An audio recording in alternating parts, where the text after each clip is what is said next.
Have you had any of those conversations which begin with somebody saying, look, I really hate Trump, but No, I have not had any of those conversations.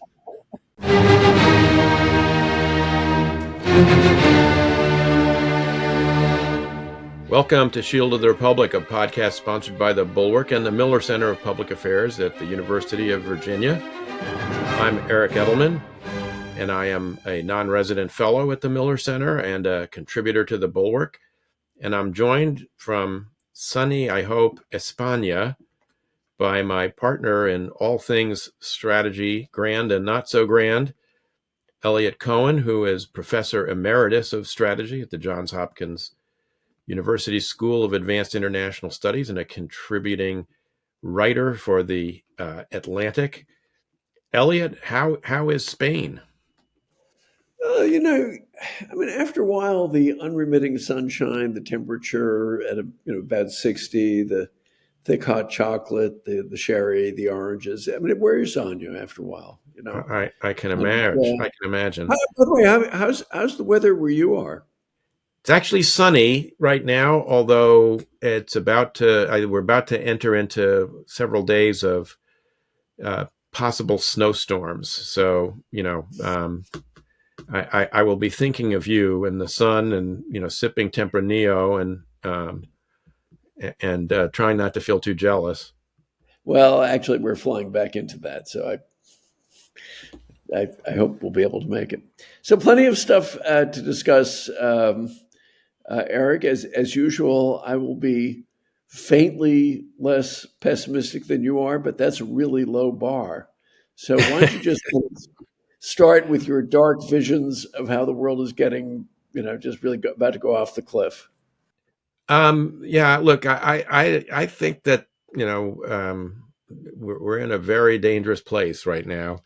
But look, you had a piece in the Atlantic I wanted to start us off on, which basically said, look, all these people like me have been comparing Trump to various authoritarians around the world, whether it's Putin, whether it's Viktor Orban, or my personal favorite, Recep Tayyip Erdogan in Turkey.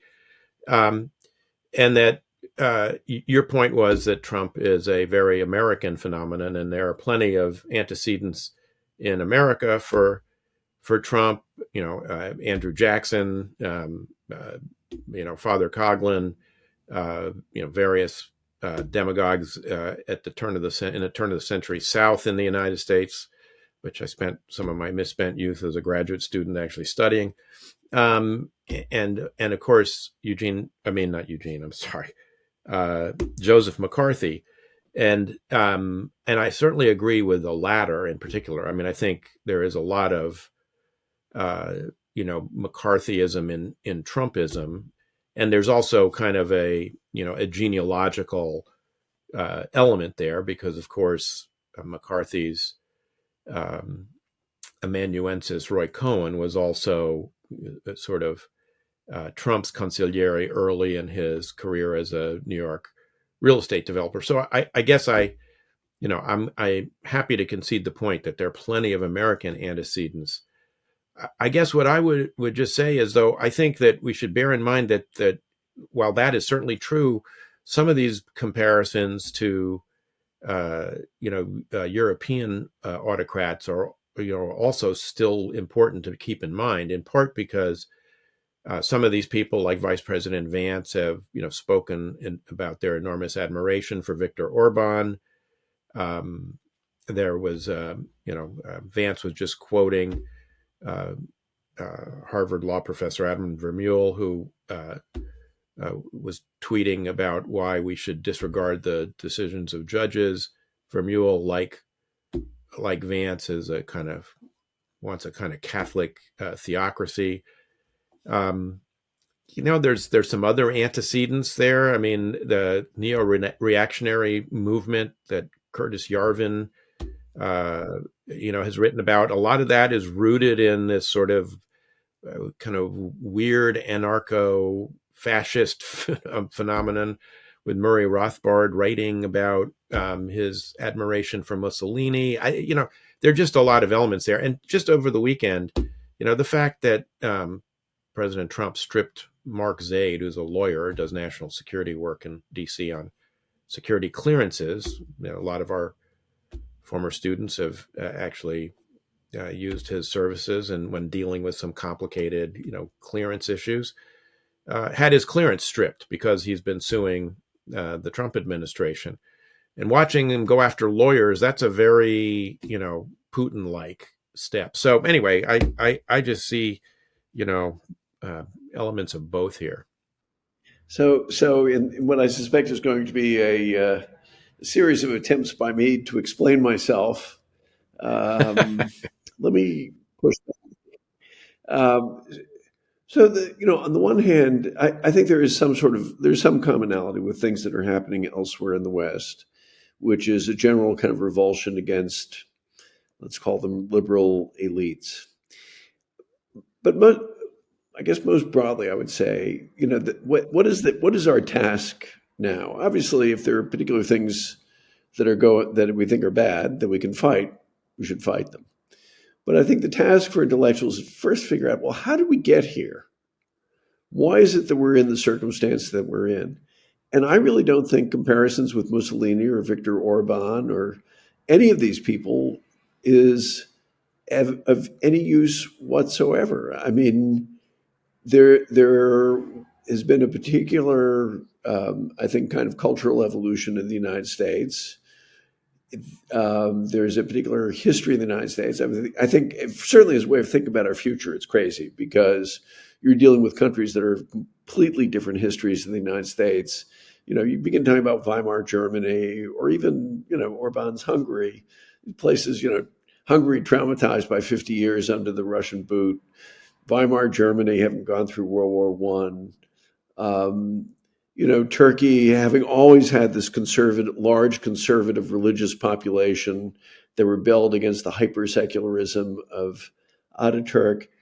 None of these analogies are helpful in understanding why we are where we are, which I think is really the first thing that is of importance. And I think the smartest Democrats understand that.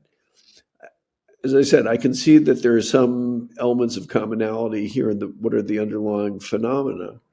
But I think there's, as I point out in the article, there's some very big differences between what the Trump people are trying to do and what you see other autocrats doing. One is, although on the one hand, you're quite right, Trump wants to expand executive power in ways that are illegitimate and dangerous. On the whole, the enterprise is an attempt to destroy the government. It's not to make it stronger.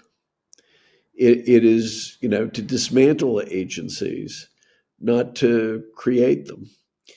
And I think that's actually quite significant. I point to some other to my mind, very substantial differences.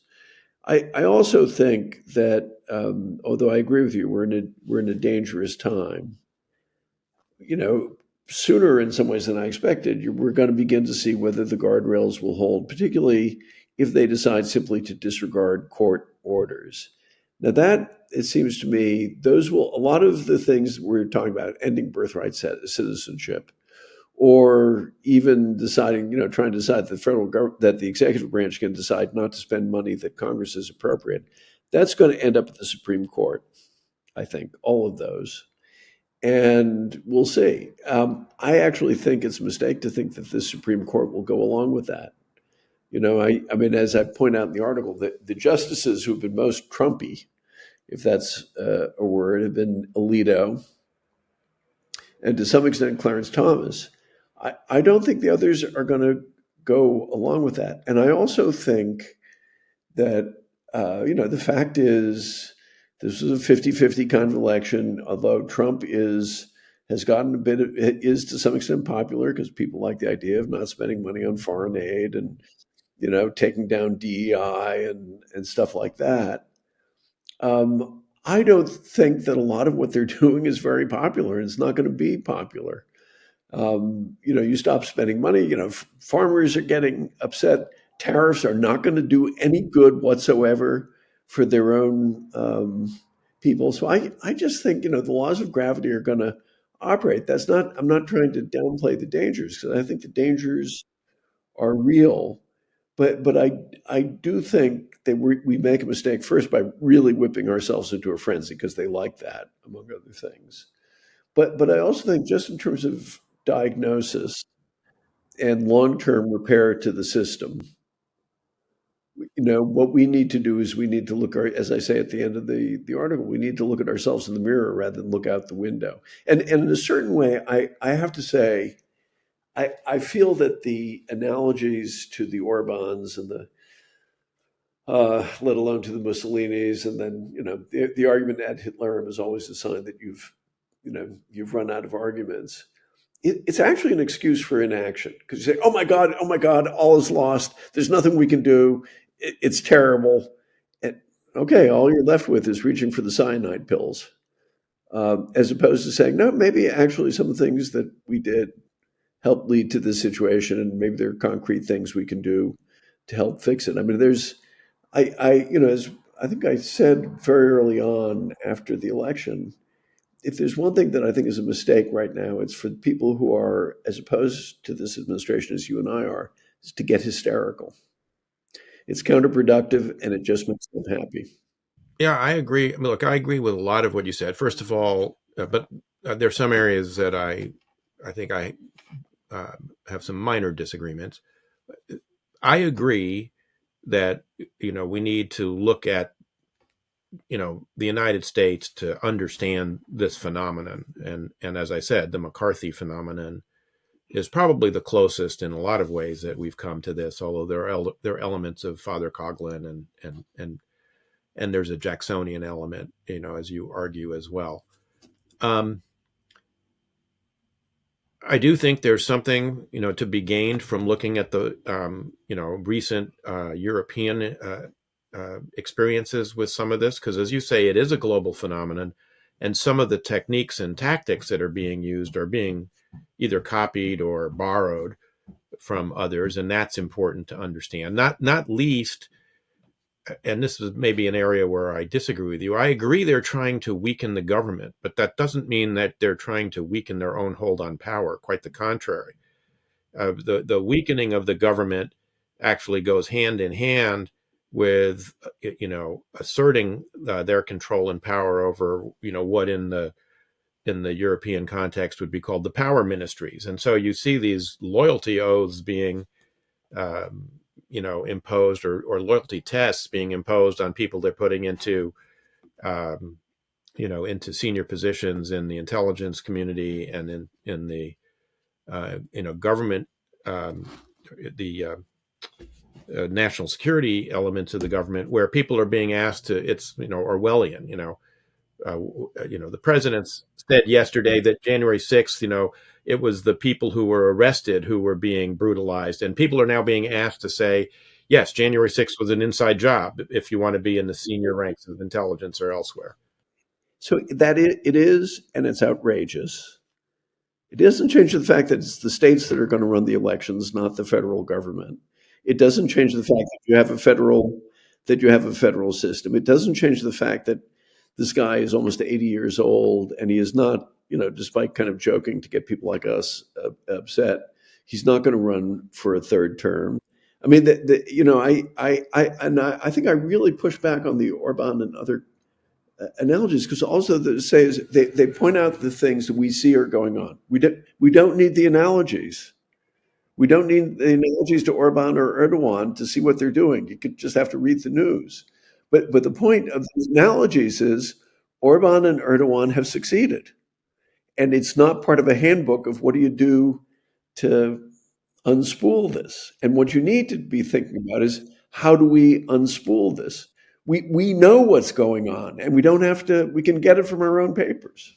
Yes, it's a good point. And I mean, actually, one of the other things I wanted to talk about was an article in the Free Press by Ruy Texeira, who's written a lot of very good stuff about how the Democrats ought to think about their problems. This article I had a little bit of a problem with as well. I mean, he basically says, don't fight and die on the hill of USAID. And I kind of get that, because what he's basically saying is, look, this is the kind of political terrain that the Trumpists want you to fight on. because Americans don't like foreign assistance. They think, they have got highly, based on polling data, highly distorted ideas of how much we spend on foreign assistance. It's less than 1% of the federal budget, but if you ask people in the blind, how much do you think we spend on, foreign assistance in the federal government, they'll tell you 15% of the budget, 25% of the budget. It's very outlandish. So it's an easy target. There's not there are some domestic constituencies, but there are weak domestic constituencies for this. And I get the point that, fighting for, to preserve USAID is politically probably not the greatest ground for Dems to stand on. However, I don't think that means we shouldn't object to it. And I think there's a way to describe it and discuss it that I think does get at some larger problems. We talked a couple of weeks ago about what, we thought about the first few weeks or the first week or so of Trump. And I said I thought the thing that distinguished it was the lawlessness and the recklessness. Well, this is an area where this is, I'm perfectly happy as, a former ambassador who had aid missions in his embassies to say there are lots of things that, we can talk about and debate about USAID and reforming it. And there's an argument that I've made it myself that it should be in the State Department, not an independent agency. However, there is a statute on the books passed by the Congress in the late 1990s that says it is an independent agency. And to have Elon Musk swoop in with a bunch of 22-year-old, maladjusted, incel white supremacist, computer nerds who know nothing about, foreign assistance, and have them, not doing any kind of review, not kind of deciding what needs to be kept, what needs to be closed down, and outside the normal budget process, without any kind of, legal hook on it, violating multiple laws, not just the law that establishes USAID, but the Administrative Procedures Act, the Privacy Act, the Foreign Assistance Act. I think there's plenty to push back on because I don't think Americans want their government to be run that way. So I mean, look, I agree with that. By the way, it's not just Ruy Texeira, who I agree with you, I think is a very acute analyst who's been enormously frustrated at trying to get the Democrats to understand what just happened to them. But also Rahm Emanuel, who I think is a very sophisticated politician and internationally minded, who also said this is not the hill to die on. I don't have enough expertise on domestic politics to know how to do that. Look, I think we're you and I are both kind of instinctively revolted at a lot of the foreign policy stuff more than most people. I think we're probably in agreement, unfortunately, is I think this stuff is not going to stop. In some ways, it's going to get worse. And this time around, unlike the last time, I think the damage to the nature of American global leadership will be permanent. And but the way, I mean, here maybe you can call me a defeatist if you like, but my view is, okay, so what's my job now? Is there any chance that we're going to reverse that? No, short of not just Trump, having an aneurysm, but J.D. Vance also having an aneurysm. This is what the kind of stuff we're going to do. Vance would be a little bit smoother, but I agree with you. He's in some ways even more dangerous, and he is an isolationist. So we're going to have to think about what exactly is the United States going to do, because there's a conundrum, and you and I have talked about Michael Beckley's recent pieces in the Foreign Affairs, and we'll probably get him on the show. The United States will remain probably prosperous and very powerful. So how will we exert ourselves in the world? But this is the final. And here maybe I do have a dark view, although I don't know. This is the end of the world order that you and I grew up with, and that you in particular grew up serving. I did it in a smaller way. I spent most of my career expounding it, and it's shocking to have it blown up. In this respect, though, by the way, I think that Trump is partly cause and partly manifestation of deeper things. I mean, that's the more I think about this, the more I'm inclined to step back and say, okay, how much of this is the result of having had pretty awful leadership since at least the Reagan era? And how much of this is a result of both parties, including the party that you and I were part of, being willing to give the president unholy amounts of power? And I remember from our time in government, the view that people had of executive power, which made me uneasy then. And Obama ran with that, and Biden ran with that. And so now Trump's running with it some more. I mean, for example, I think one of the biggest challenges we're going to face, I have no idea whether we'll meet it or not, is when the wreckage is cleared from this, can we create a system that puts more constraints on the president? Because I think that's really clearly needed. I think it's one of the most essential things that we need to do as we think about our constitutional structure. We need to find a way to rein in executive power. Well, I think we need to find a way to make the constitutional structure work the way it was intended to work, right? Which is that the founders, when they designed the government and then explicated it in the Federalist Papers, did not anticipate the rise of political parties. They anticipated faction, but they didn't anticipate political parties. They certainly didn't anticipate the kind of polarized political situation we have, although they dealt with something close to it very early on in the Republic, as we know from our discussion with Lindsay Chervinsky.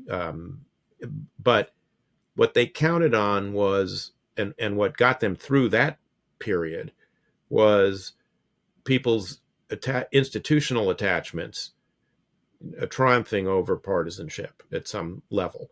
And in other words, the Congress acted to offset powers of the executive or, rein them in. And that has been true more or less, throughout our government's history. And right now we have a Congress, and you could make the argument, I think, as you have been making, that Congress over a long period of time has been yielding power to the executive. But we now have a Congress that is like willingly giving up its power, even though they know it's being taken away, and they kind of know it's not right. Yeah, I agree with that.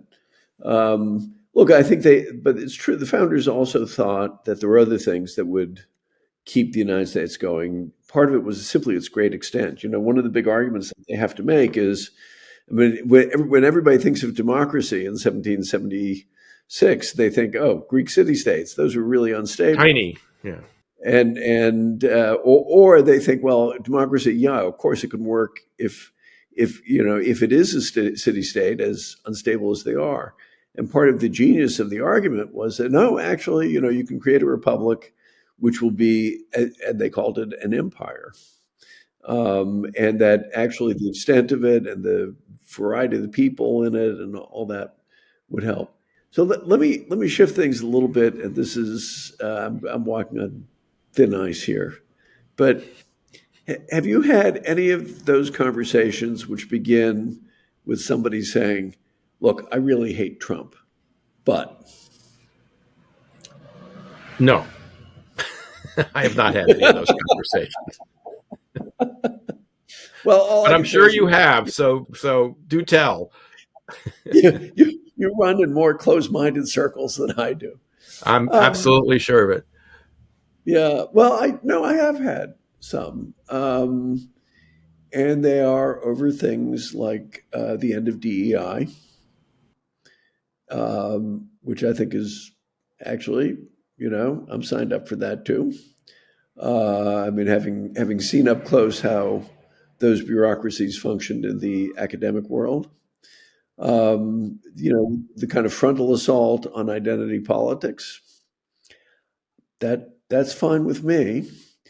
I will give the devil his due. I think on Gaza, of course, characteristically blew himself up. But I think he did actually get a deal which brought a few of the Israeli hostages back, actually more by threatening Netanyahu than Hamas, because he doesn't really have anything to threaten Hamas with. And you can even say that his utterly outlandish, wrong-headed, inhumane, immoral, illegal war criming statement that, well, war crime, okay, take out your thesaurus, I'll mash it against mine. He's at least recognizing the magnitude of the problem that you have in Gaza, which is, as you and I have discussed, having seen that firsthand, it is devastated.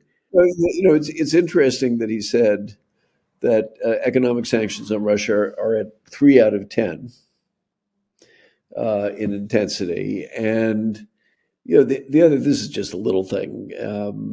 In the clutching at straws department, we just flew a rivet joint aircraft about 140 kilometers from Crimea. So rivet joint is a manned aircraft. It's our premium signals intelligence collector. It's usually escorted by fighter jets. And I may be mistaken, but I don't think we've done that since the invasion.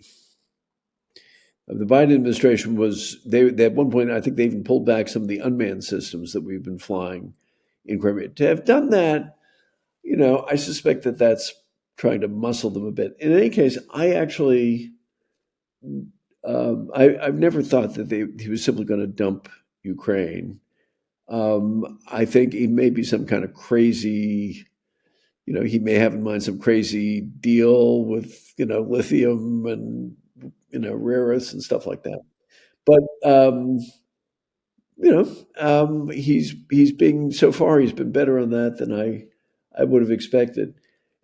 I mean, again, in the I loathe Trump, but department. I don't know if you saw this article by our mutual friend Richard Danzig in the Washington Post. So this is former Secretary of the Navy in the Clinton administration. I think it was Clinton administration, saying, "Yeah, well, I Yes. actually wouldn't mind if those DOGE people would, tackle the Pentagon acquisition system."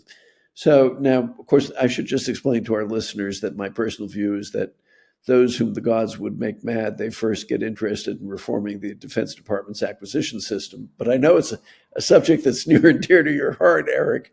So perhaps you could hold forth on that one.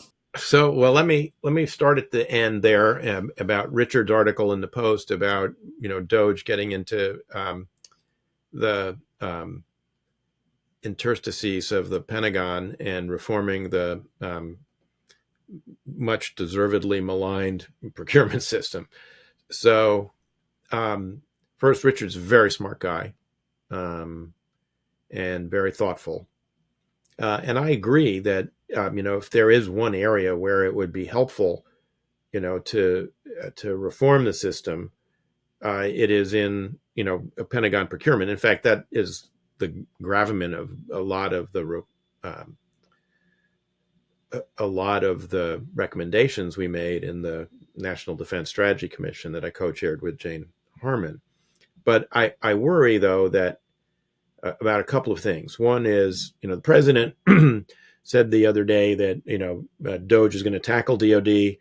And both he and Hegseth, Secretary Hegseth, have said there's hundreds of billions of dollars they're going to find in waste. Well, having looked at this, very carefully, not only in this commission, but in its three predecessors, and we had in one of the three predecessor commissions, all the really, expert folks who've looked at this and who think there is lots of money to be gained by reforming different elements of the Pentagon. The highest number we could get from any of them about, okay, what's the order of magnitude of savings you're talking about here?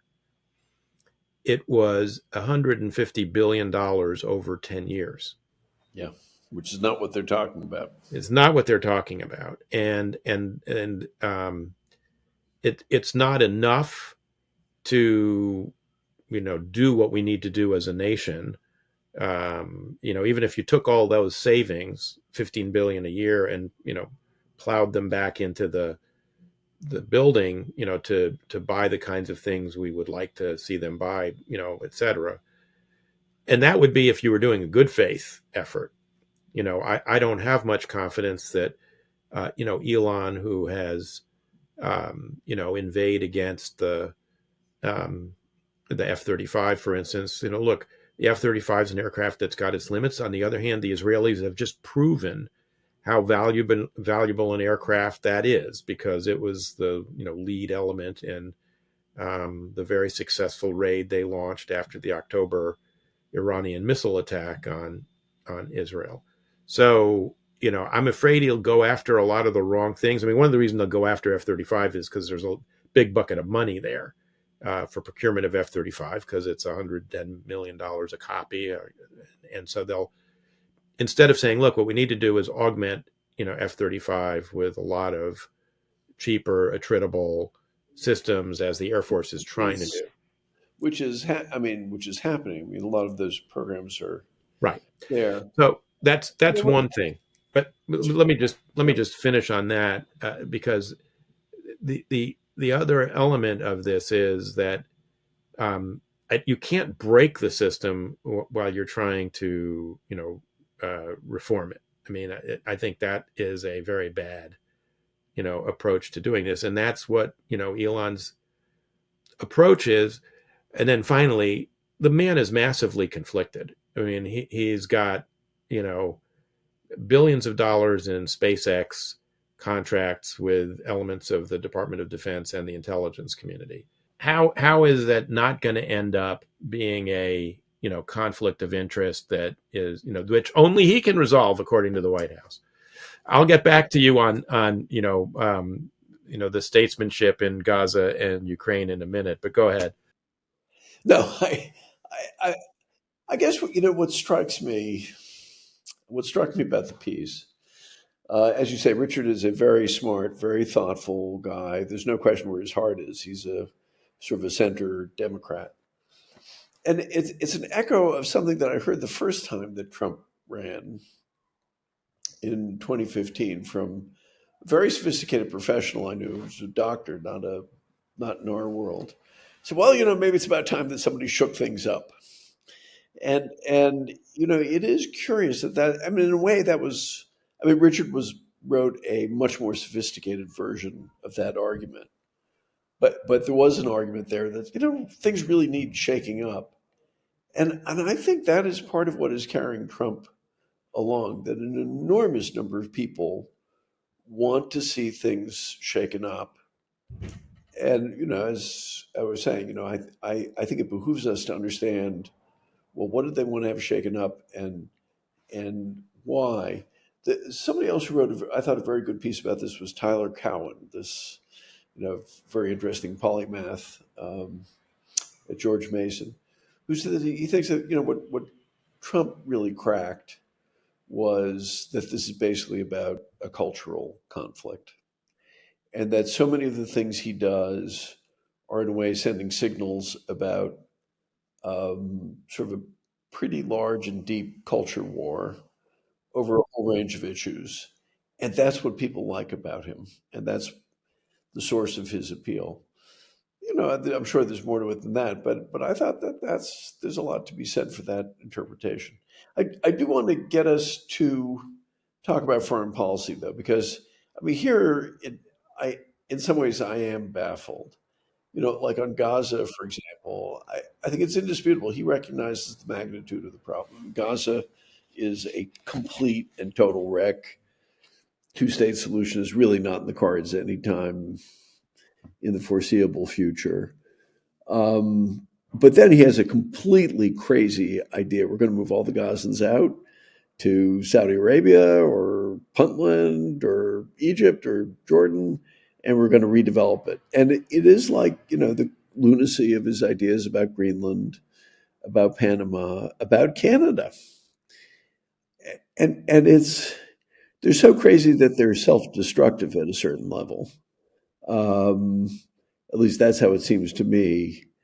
And so I find it hard to understand what's going on there. I mean, because At first I thought, okay, this is just him sort of flim-flamming people, distracting them, getting them off balance, trolling them. But now there's a piece of me that's thinking, no, he actually may be serious about some of this. What's your view? So my experience with, elected, senior officials, presidents, vice presidents, et cetera, is that when they get there, they don't change, who they are. They become more of what they've always been.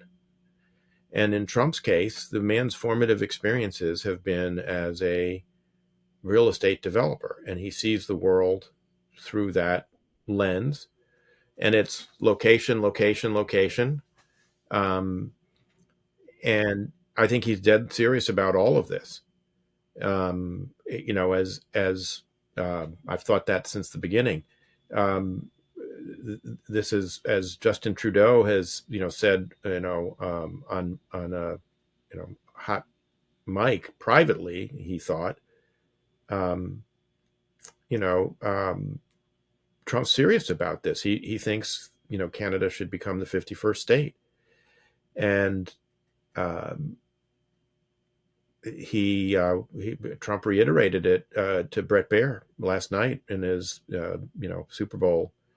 pre-Super Bowl interview. And same with Greenland, and I think now with Gaza. I mean, it is kind of crazy. I mean, because first of all, his staff are telling everybody, well, we're not going to spend any American money on this or put boots on the ground, but he's saying we're going to buy it and own it, and then rebuild it. And he says, well, I haven't decided whether I'm going to put boots on the ground. Well, if he actually bought it, which, I mean, I don't even know how you would do that, but he would have to put boots on the ground because there's no other way to secure it. So, and already I think there are some, ramifications to all this. I'm sure this is all pulsing through jihadist, networks online for recruiting purposes. Look, I think he thinks the path to greatness, his path, not only to a Nobel Peace Prize, but to Mount Rushmore, is to, double the size of the United States, the way, Thomas Jefferson did with the Louisiana Purchase. And, I think his staff is going to spend the rest of their 4 years trying to, maneuver this into something where they can actually, find use in it. And yes, as you say, I mean, what he said is about Gaza is, a recognition of how, completely everything else that's been tried there has failed. Okay, fair enough. But the people who've been most pleased by this is the extreme right wing in Israel, who think this is just great because they're committed to removing the Palestinian population, ergo that, no problem after that. Yeah. No, I agree. How likely do you think it is that he will actually get us into a war? Well, you mean inadvertently or advertently? I mean, I think actually he is, very disinclined to use military force. And we've seen that in his first term. And you've seen it in the comments he made when he signed the executive order on Iran. He made a point that,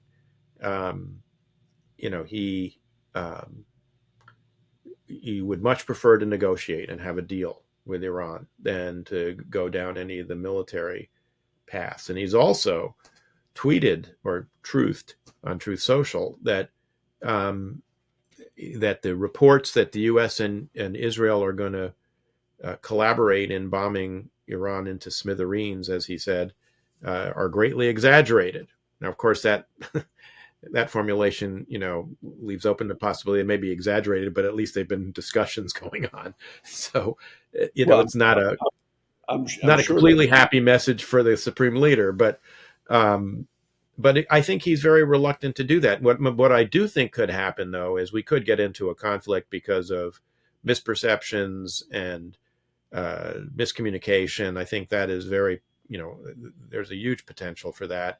And in particular, I worry that a lot of the back and forth and the tariffs and the alienating of allies and whatnot could come back to roost if Xi Jinping decides he wants to, that he wakes up and decides this is the day he wants to reunify China and bring Taiwan back into the fold. Yeah, I mean, I agree with that. And I do think, I have always thought, and maybe I'm just clinging to this, that we will make it through this period, which will be disruptive, which I think will actually yield some positive things, but mainly is quite negative. I mean, if we strengthen our constitutional system, if we kind of escape identity politics, a bunch of other things would be good. But I just think the international wreckage is going to be terrible.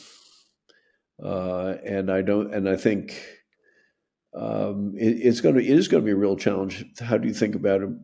How does America conduct itself in a world where people really no longer trust our leadership and they no longer give us any kind of moral authority? I mean, now, truth is, people have always exaggerated the extent to which, people other than Americans thought of us as a beacon on a hill. But still, we did have a certain moral authority. And this guy is blowing it, and in some ways once and for all, because, the first time around you could say it was an accident, nobody knew. The second time around, you can't say any of this is an accident. We clearly knew what we were doing, and we gave him a conclusive victory. I think that is certainly one, possible world that we may be, moving into.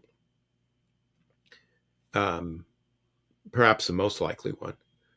On the other hand, you mentioned Michael Beckley, and we do need to get Michael on. I mean, he has been writing for some time about. He wrote a book called Unrivaled, and he's written for some time in a vein that I, wrote about earlier with regard to U.S. Primacy and the way it's being contested now. And he basically argues that, the United States still remains exceptional economically. It still has enormous, sources of power that nobody else has in the international system. It's ironic that his article appeared at roughly around the same time that Marco Rubio said, "Oh, we got to get over it. We're not living in a unipolar world anymore," which is fair enough. But Marco makes it sound like we're now back in the 19th century, and it's just competing imperialisms.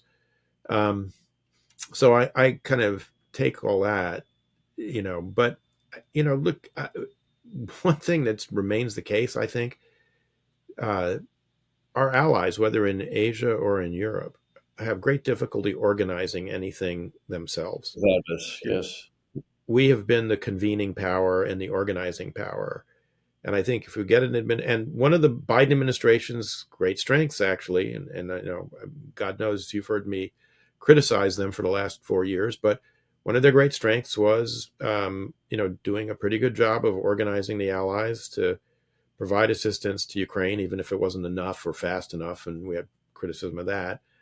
But also the Asian allies, in terms of AUKUS and the Quad and various other things that trilaterals with Japan and the Republic of Korea. So, we uniquely can provide the organizing framework for all that because of our military and economic global reach. No one else can do it.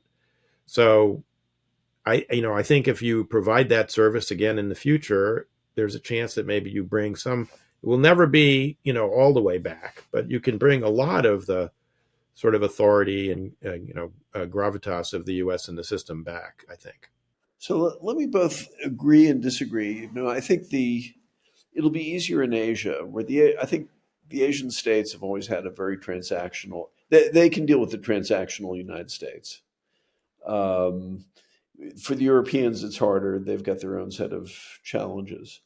But I think, look, one of the minor transgressions, but still a pretty severe transgression of this administration is Trump delights in taking away the security clearances of everybody from Joe Biden to Jake Sullivan to Tony Blinken. He hasn't gotten around to you yet, but I'm sure you're on the list. And it's, at one level, people might say, well, that doesn't really make a difference. Well, actually, for some people, it makes a financial difference because it means you can't sit on, corporate boards that do business with the government. But there's a deeper thing, which is, we were able to navigate our way through World War II up to the very recent past by having a foreign policy, national security elite, which was more or less bipartisan, where people spoke with each other. People were at least superficially polite with each other. We've all been at those kinds of gatherings and we all complain about them. But, at the end of the day, that was a good thing. I find it inconceivable that when the Democrats come back, that there won't be payback. I mean, I would suspect, Mike Waltz should not expect to keep his security clearances one day longer than a Republican administration. And certainly most of the staffers, the undersecretaries, the assistant secretaries, many of whom really are Trumpers through and through, they're going to find out that the wheel turns, and they will have made themselves sufficiently unpleasant in a variety of ways that everybody will say, yeah, that's right, strip them of their clearances. Plus, there'll be a whole generation of missing normal Republican foreign policy, national security people. And we both know people who are, say, in their 40s now, who should be in responsible positions in government, getting groomed, for the really big jobs by having an early go for it. Well, that's not happening because, as I said in an earlier article, and as you pointed out, in order to get it into this administration, you have to lie. You have to say that Trump won in 2020 and that January 6th wasn't an insurrectionary riot. So I think in some way, and I, this will sound snooty, but societies need elites. And for sure, if you're talking about something as large and complex as the foreign policy of the United States, you need a cohesive elite where there's certain shared assumptions and there's a certain kind of comity. And, you and I have both experienced it. Say somebody like Madeleine Albright was always very gracious to me. Okay. But it really didn't make a difference, I think, that I was a Republican, although she did offer to throw a party if I became a Democrat. But we won't have that. And I guess I feel that's consequential, don't you? I do. And I think what they've done is very short-sighted. There may well come a time where they're going to want to consult with people about some problems that they've got, where it would be very helpful to them to have a little bit of bipartisan support. And they've just poisoned the well. They've made it impossible for them. I mean, as there are any number of times in the government where you're confronted with these, what one of my former bosses, who was a Secretary of Defense, said, most of the decisions that come here are, if they get to your level, my level, he said, they're 51-49, could go either way. They're the hard ones. There are times when you've got to make hard decisions, and it may not be clear to people outside the government why you're doing what you're doing. And you need to bring them in and show them, as happened, for instance, during the Cuban Missile Crisis, et cetera. So I think it's very short-sighted. I think it's, bad governance, frankly. I always made sure when I was undersecretary that, for instance, Walt Slocum, who was one of my Democratic predecessors, that he, remained a consultant to the Office of the Secretary of Defense, Undersecretary of Defense for Policy, so we could bring him in and have him talk about stuff when we needed to. Kennedy made a point of consulting with Eisenhower. Yeah. Kissinger and Nixon made a point of keeping Johnson thoroughly briefed on what was going on. It was just understood that that's right. That's how you behave. I wasn't surprised that, Trump, cut Biden off from intelligence briefings. After all, Biden had done that to him, in the aftermath of January 6th. I'm sure on the assumption that Trump was, finished politically. I was surprised to see them do it to Blinken and Jake Sullivan, because that was, to me, was just gratuitous. Yeah, and now what I can't figure out is whether all this is somehow linked to his sense that he was persecuted over the Russian dossier and that these guys were part of it, or if it's just a kind of a part of a larger plan to really cut off anybody who disagrees with him. Well, it's a tool he thinks he has, I think, that he can wield, because the president does have broad discretion. I mean, what's ironic about this is, you've got people who have devoted themselves to government service for many, many years, who have been cleared, through the normal process, which is, pretty exacting, having, gone through it myself, many, over the years. But now you've got all sorts of people who aren't cleared at all, or just being given clearances willy-nilly, who have connections to Russia through Telegram channels and companies they own, and this, that, and the other thing. And these other people are getting their clearances pulled. I mean, it's really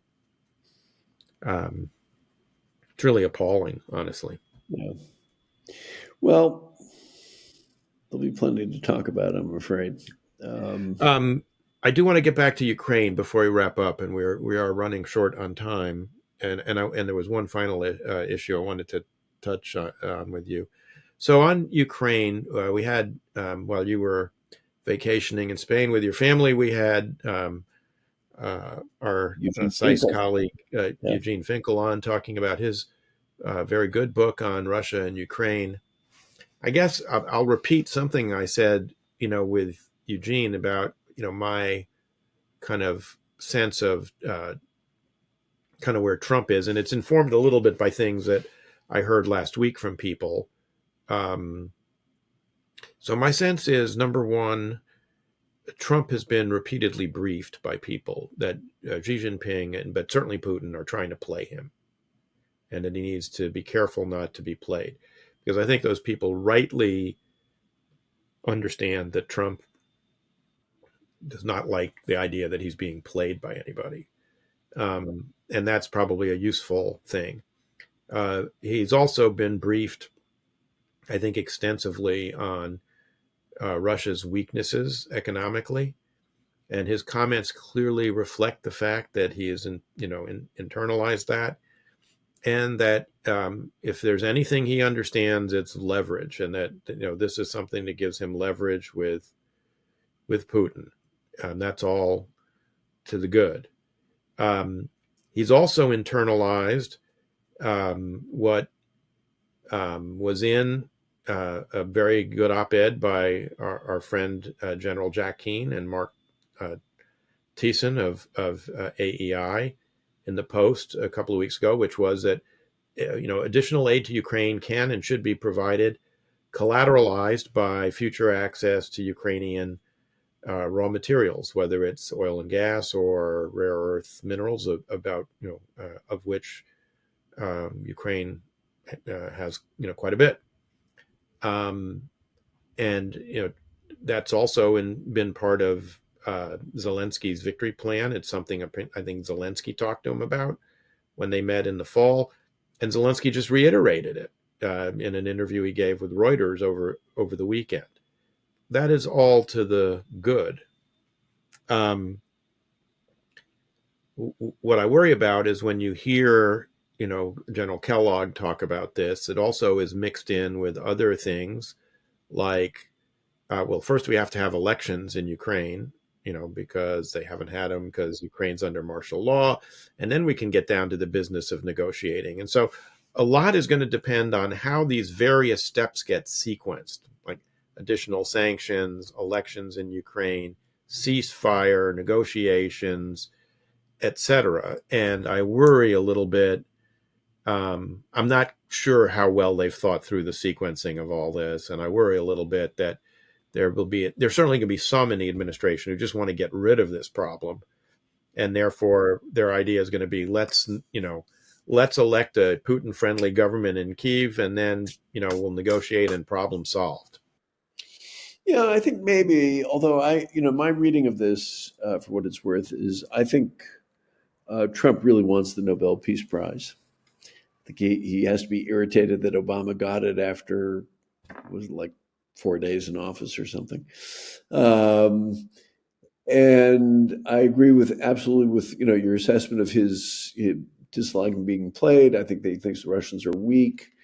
I think he is aware of how people have always described his relationship to Putin, and he's going to show them that they're wrong. The Russians are weak. They have not been able to make advances. The Ukrainians have actually taken a bit more out of Kursk. There's actually a lot of indications that economically they're in trouble. One thing that's quite interesting is the Russians are putting on this kind of big information blitz to tell everybody that their economy is doing just great. And actually, I was on another TV show with a Russian emigre, so to speak, who was basically trying to say, no, the Russian economy is very strong. And it doesn't make any sense to me. I do think he wants to. He's going to go for a big deal. I think it is such an intricate problem in some ways. I don't think any sequencing would, make a huge difference. I do think what's going to happen is he'll try. I think he has a vision of how this thing ends. Basically, ceasefire in place, policed by the Europeans, but with an American guarantee that's sort of in the background, and various other things. Um, I think Putin doesn't want that.